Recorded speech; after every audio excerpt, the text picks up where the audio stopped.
یہاں سے لے کر یہاں تک، تو 1 نمبر کم از کم مل جائے گا۔ اگر 2 نمبر لینے ہیں تو پھر استاد محترم کا جواب دیکھیں۔ پاکستان کا موقف ہے کہ مسئلہ وہی بات ہے مگر تھوڑی سی ڈیٹیل سے ہے۔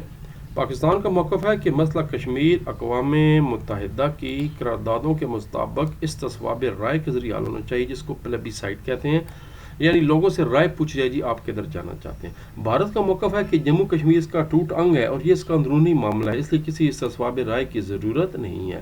تو دونوں ممالک کے مختلف موقف کی وجہ سے مسئلہ کشمیر آج بھی ایک اہم بین الاقوامی تنازع ہے۔ یہ ایسے لکھ لیں تو اور اچھی بات ہے، امید 3 نمبر مل جائیں گے۔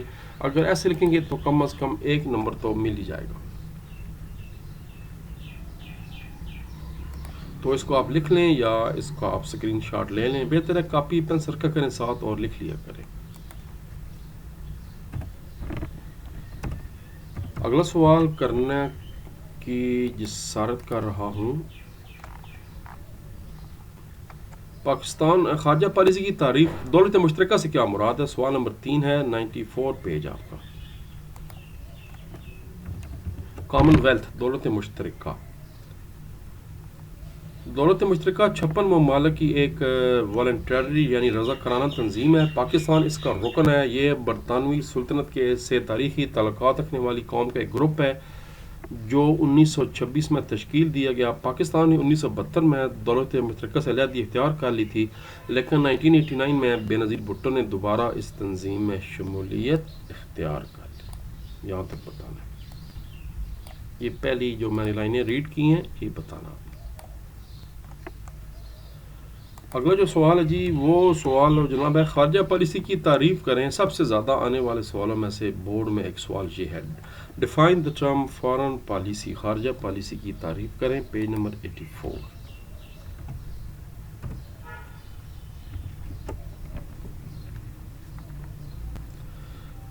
پہلے 2 لائنیں، خارجہ پالیسی سے مراد کسی بھی ملک کی دوسرے ممالک کے ساتھ تعلقات کی حکمت عملی ہے۔ اس سے مراد وہ رویہ ہے جس کے تحت کوئی ملک اپنے قومی مفادات کے تحفظ کی خاطر دیگر ریاستوں سے تعلقات قائم کرتا ہے۔ بس اتنا بتانا ہے۔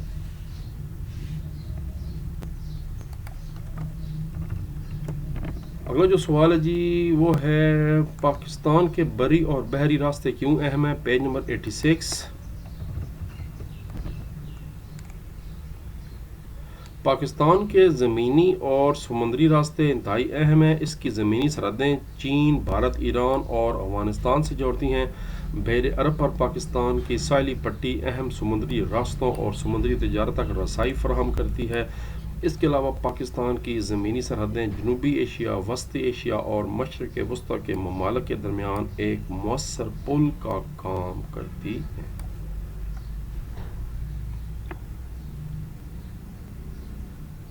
یہاں سے شروع کرنا تھا۔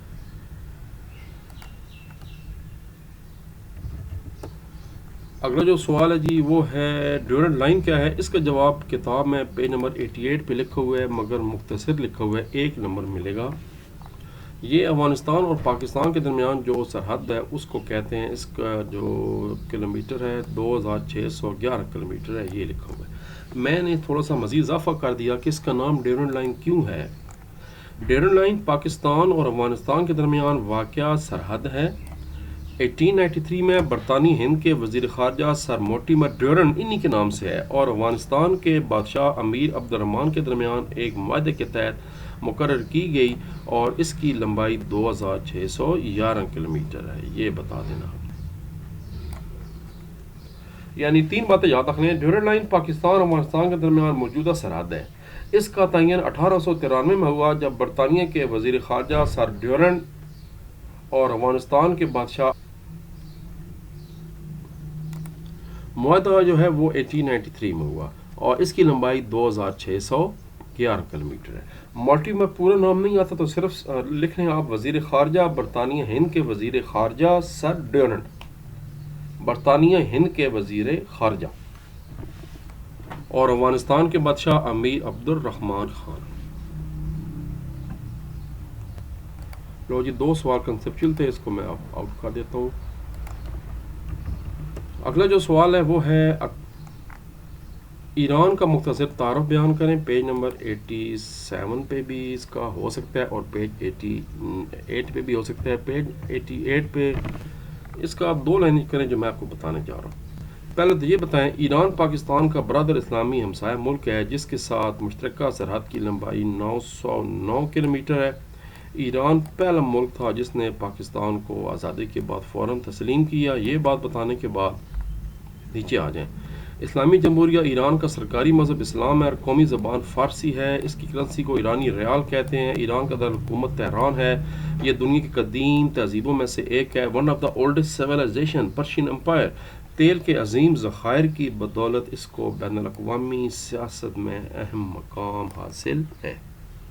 تو ڈائریکٹ یہی پھر کر دیں تب بھی ٹھیک ہے، کیونکہ چند باتیں بتانے تھی تو پھر یہی بتا دیں۔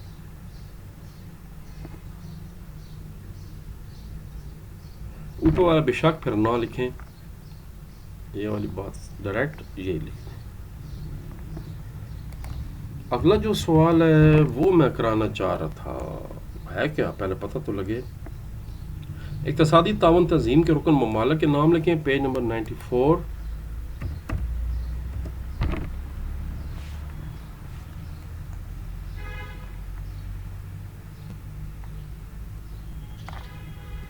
اس کو ECO کہتے ہیں جی۔ اقتصادی تعاون کی تنظیم میں 10 ایشیائی ممالک شامل ہیں جن میں پاکستان، ایران، ترکی، یہ تو پرانے 3 ممبر ملک تھے، پھر افغانستان شامل ہوا، اس کے بعد 2 الف 2 تھے کاف کی آف، یعنی Azerbaijan, Uzbekistan, Tajikistan, Turkmenistan, Kazakhstan, Kyrgyzstan. یہ سپیلنگ ٹھیک رکھنے ہیں۔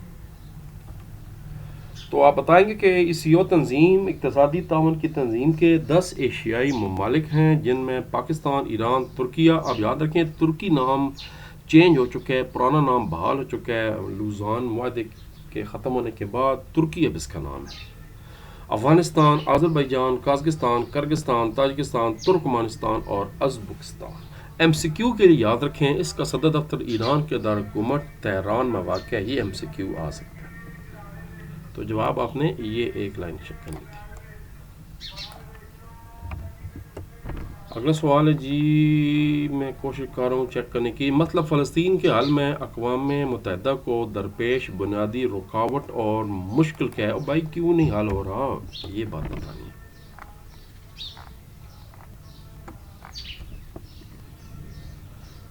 اس کی بنیادی وجہ اقوام متحدہ کی تشکیل میں بنیادی نقائص ہیں، مثلا سلامتی کے معاملات میں حتمی فیصلے کا اختیار سلامتی کونسل کو حاصل ہے، جو اکثر اوقات عدل انصاف کے بجائے اپنے ریاستی مفادات کی حفاظت کے لیے اس طاقت کو استعمال کرتے ہیں۔ ایک بات۔ دوسری بات، امریکہ کی طرف سے اسرائیل کی سرپرستی اور ویٹو پاور کے غلط استعمال کی وجہ سے بھی مسئلہ فلسطین حل نہیں ہو سکا۔ 2 وجوہات بڑھی ہیں کیونکہ 2 نمبر ہیں۔ اگر 3 پوچھے جائیں تو پھر نیچے والا جو ہے وہ بھی بتا دیں کہ فلسطینی گروہ میں بھی آپس میں تعدی ہیں، جیسے حماس ہے وہ اور طرح کا کنسیپٹ رکھتے ہیں، اس کے بعد جو ادھر جو فلسطینی اتھارٹی ہے وہ اور طرح کنسیپٹ رکھتے ہیں، پہلے PLO تھی، تو یہ ان کے آپس میں بھی انتفاضہ ہے، تو ان کے آپس میں بھی جو ہے نا کچھ ایشوز ہیں، یعنی طریقہ کار میں اختلاف ہے کہ کس طرح فلسطین کی اسٹیٹ بنائی جائے۔ تو یہ باتیں بتانی ہیں۔ پہلے بتا دیں بنیادی وجہ اس کے یونائٹڈ نیشن کی تشکیل میں بنیادی نقائص ہیں، مثلا سلامتی کے معاملات میں حتمی فیصلے کا اختیار سلامتی کونسل کو حاصل ہے، جو اکثر عدل و انصاف کی بجائے اپنے ریاستی مفادات کی حفاظت کے لیے طاقت کو استعمال کرتے ہیں۔ امریکہ کی طرف سے اسرائیل کی سرپرستی اور ویٹو پاور کے استعمال کی وجہ سے بھی فلسطین کا مسئلہ حل نہیں ہو سکا۔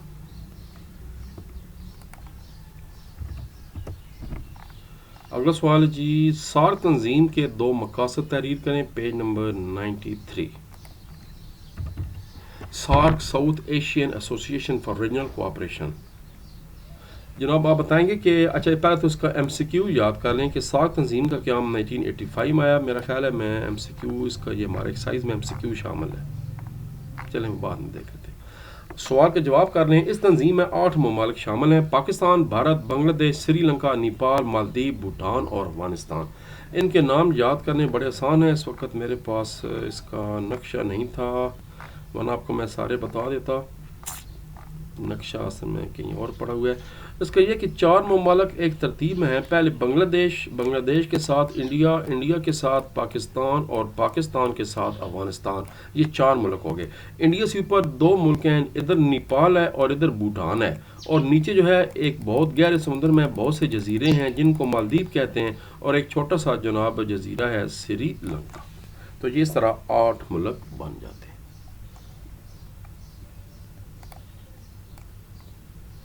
تو اس ترتیب میں یاد کریں گے تو آپ کو یاد ہو جائے.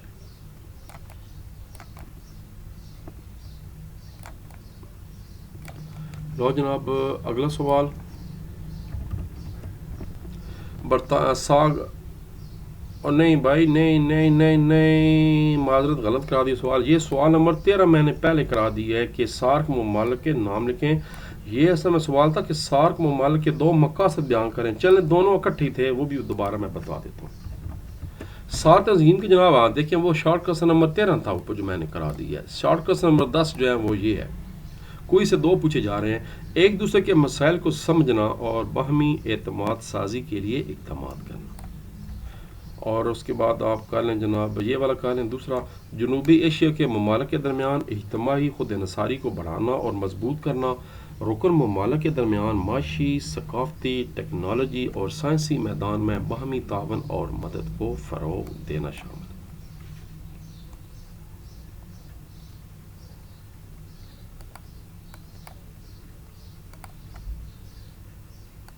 یہ دونوں سوال ہو گئے, کلیئر ہو گیا. اگلا سوال ہے جی برطانیہ کے ساتھ پاکستان کی درآمدات کیا ہیں اور برآمدات کیا ہیں, یعنی کون سی چیزیں برطانیہ سے ہم لوگ لیتے ہیں جس کو درآمد کہتے ہیں. درآمد اپنے گھر کے اندر آنا, در دروازہ, اور برآمد گھر کے باہر بھیجنا. بر کہتے ہیں خشکی کو, باہر. تو امپورٹ کہتے ہیں امپورٹڈ مال جو اندر آ رہا ہے, اور ایکسپورٹ جو باہر جا رہا ہے اس کو برآمد. بے سے بھیجنا اور بے سے برآمدات, جو چیز باہر بھیجی جاتی ہے اس کو برآمدات کہتے ہیں. اور در کے اندر جو چیز آ رہی ہے درآمد, گھر کے اندر آ رہی ہے, امپورٹ. اس کا جواب ہے آپ کو 94 پہ ملے گا. برطانیہ پاکستان سے تقریباً $3 ارب سے زائد کی ٹیکسٹائل کی چیزیں, گارمنٹس, کھیلوں کا سامان, سرجیکل آلات, آم, چاول اور چمڑا درآمد کرتا ہے. ٹھیک. اور پاکستان کیا بھیجتا ہے؟ اچھا اب یہ اس حساب سے کر دیں کہ یعنی اگر آپ اس طرح ترتیب کرنی ہے تو پھر آپ بتا دیں پاکستان بھیجتا کیا ہے. برطانیہ کو ٹیکسٹائل بھیجتا ہے, گارمنٹس, کھیلوں کا سامان. اور پاکستان منگواتا کیا ہے؟ برطانیہ سے مشینری منگواتا ہے, کیمیکل, فارماسیوٹیکل, دوائیاں, اور تعلیمی اور پیشہ ورانہ خدمات درآمد کرتا ہے. تو پھر یہاں پر آپ اس طرح کریں کہ پاکستان برطانیہ کو $3 ارب سے زائد مالیات کی ٹیکسٹائل, گارمنٹس, کھیلوں کا سامان, سرجیکل آلات, آم, چاول اور چمڑا برآمد کرتا ہے. اب ذرا پاکستان کے حساب سے کر رہا ہے, یہ چیزیں ہم باہر بھیجتے ہیں اور برطانیہ سے ہم چیزیں لیتے کہ ہیں وہ آگے لکھا ہوا ہے, تو یہ مکس اپ نہیں کر دینا.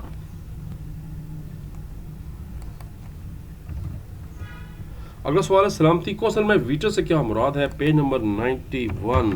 5 ویٹو پاورز ہیں. سلامتی کونسل کے کل ارکان کی تعداد 15 ہے, جس میں سے 5 مستقل ارکان ہیں: امریکہ, رشیا, برطانیہ, فرانس اور عوامی جمہوریہ چین.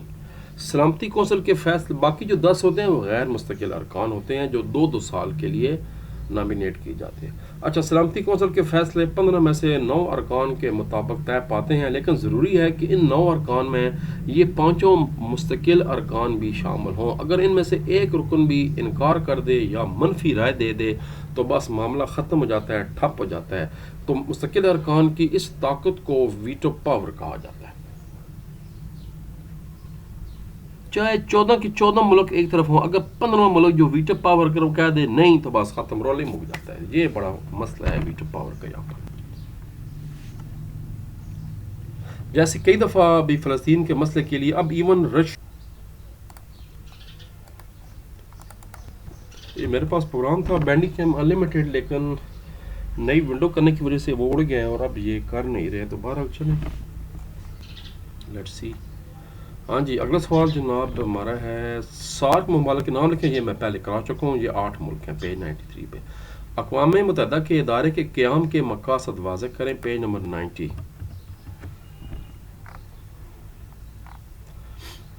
آپ نے پہلی بات بتانی ہے جی کہ اقوام متحدہ کے قیام کا بنیادی مقصد آئندہ جنگوں کی روک تھام اور باہمی تعاون کا فروغ ہے. پہلی بات آپ یہ بتائیں گے اس طرح کہ اقوام متحدہ کے قیام کا بنیادی مقصد آئندہ جنگوں کی روک تھام اور باہمی تعاون کا فروغ ہے.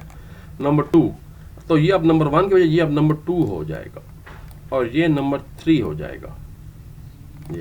اور یہ جو میں نے بتایا اس کو اپنے الفاظ میں کر دیں تو یہ نمبر 1 ہو جائے گا. امن اور سلامتی، ترقی اور انسانی حقوق کی حفاظت کرنا، دنیا میں تنازعات کی روک تھام اور امن قائم کرنے کے لیے کوشش کرنا.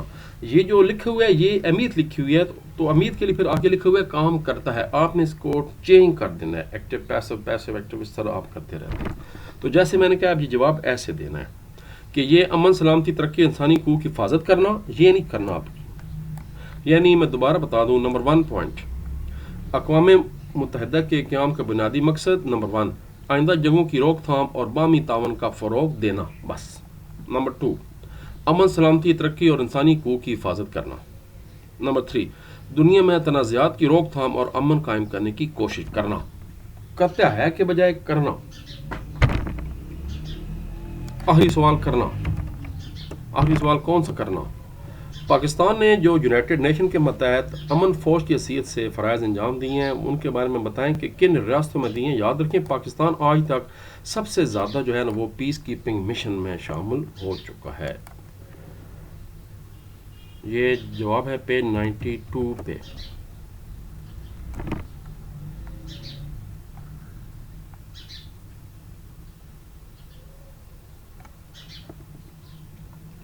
پاکستانی فوج نے خلیجی ریاستوں بوسنیا ہرزیگوینیا، سوڈان، کانگو اور دنیا کی دیگر ریاستوں میں امن فوج کی حیثیت سے فرائض انجام دیے.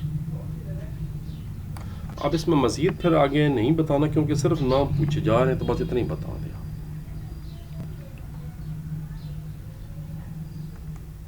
لو جی یہ تھے ہمارے لانگ سوال اور اب باری ہے، یہ تھے شارٹ کوسچن، اب باری ہے ہمارے لانگ کوسچن کی. صرف 5 ہی لانگ کوسچن ہیں. تو ملتے ہیں جناب اگلی ویڈیو کے ساتھ، تب تک کے لیے اجازت. اللہ تبارک و تعالیٰ ہم سب کا امین ناصر ہو. پاکستان زندہ باد.